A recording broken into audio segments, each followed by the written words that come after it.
But the only thing I need to clean up is where this safety,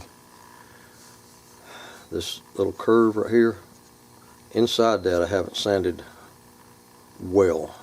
I've kind of sanded at it, but not really slick. So I'm going to blow the dust off of it, assemble it, and see if everything is still good to go. It is now assembled. All the pieces are put on. The clearances are there. The barrel has about a good 40 thousandths clearance all the way around. It's floated. The action's tight. The clearance for the bolt handle to come down and lock. I put that piece of tape on there and I put a mark on it, that pencil mark. And the edge of this bolt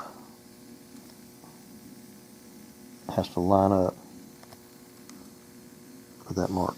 When it comes all the way down, as you seat that, push it down, it comes down to that mark. So it's fully locked. The safety works well.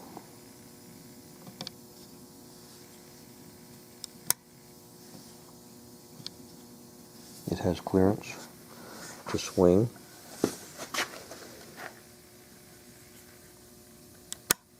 It protrudes enough to where you can work it with your thumb. It sticks out away to where to pull it, you don't have to fight trying to find it. It sticks up enough, you just pull it back. And it also sticks out past the surface of the wood right here. This wood tapers up a little bit, but you can push it off easily. It's easy to work. I just need to clean up the inside of that down in there. It's just a little bit not quite smooth. Everything else fits well. The rail protrudes about a 1/16, which is what the copy model that I was working on does that.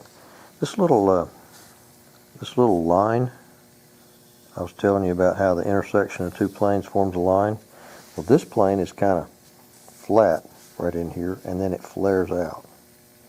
This plane is round, and where those two meet, that line is kind of, I guess, if this gun has any style at all, it's right there. And it also is even better looking from the other side because the bolt handle sits in that flat right there. It drops in, and then this kind of frames that bolt handle. It comes around it and disappears. So if there's any style to a target rifle, I guess that's it. I'm not a target shooter. I love accuracy, but I do it so I can reach out and touch them.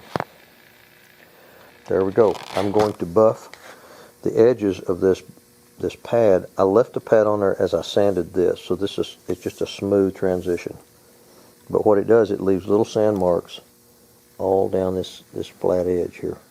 And so I'll pull this off, and I'll take this down to about 600 paper, and I can make it back to the same gloss as this part is, to where when you put it back on there, it looks like this was made that way. So, ready to start the finishing. Woohoo! One of the last things I do is, as I'm putting the butt pads on or taking them off for the first time, I will put my numbers.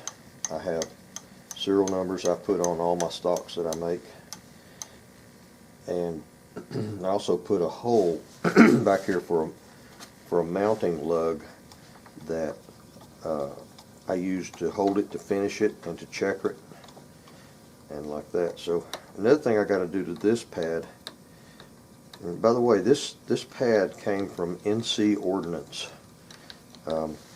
They specialize in pads and pistol grips and things like that. You should look them up. If you ever need a pad, they make them. They use existing ones, and then they'll come back and and reproduce them, and they do a pretty good job. I really have been impressed with them, and pretty good quality work.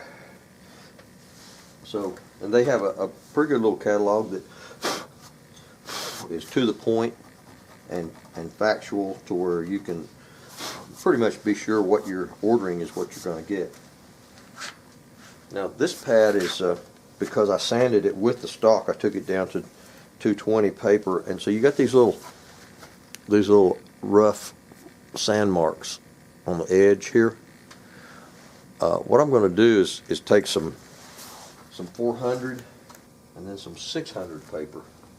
What I'm going to do is just buff this out, take these marks off with some 400 paper real carefully. You don't want to round that edge over. This edge here needs to stay sharp, a completely sharp edge. This plastic is soft enough where it doesn't take much. All you're wanting to do is take out the sand marks. That's it. Now this is 600 paper, and it's kind of worn down at that, so it's, I can tell what it really is. But anyway, it's fine enough to polish that plastic.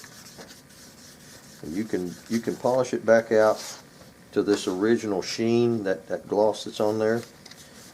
You can even make it more glossy than that, which to me looks a little cheesy. But you can do that on a buffing wheel, carefully, buffing wheel with some rouge on it. I like to make it look about like this gloss here. That way it makes it look like it was molded, created all at one time, but it's it never has been fitted. In other words, it was made that size, more like a factory pad that was made exactly to fit this stock. I like that look myself. Yeah, if you do use a buffing wheel, be real careful. This stuff is very soft. It has a low melting temperature. I think that's what allows it to be flexible and not break and crack, because it has more of a it doesn't get brittle and hard. It's hard in a different way. It has tensile strength, not brittle strength. That's the look I'm after. You don't want to see any sand marks, any buffing marks. It just looks like it was made that size intentionally at the factory.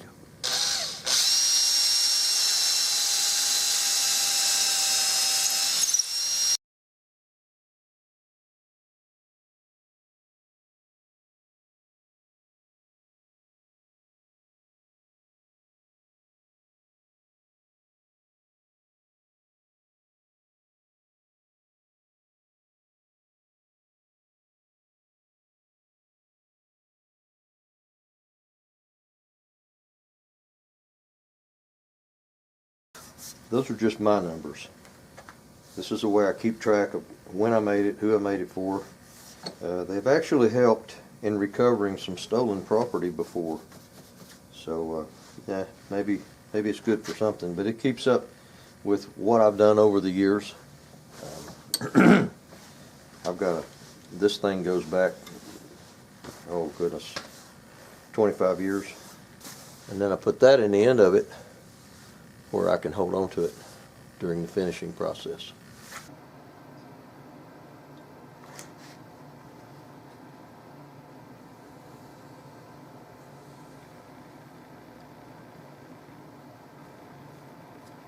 The sealer has a consistency of water. You have to stay after it pretty hard to keep it from running all over the place.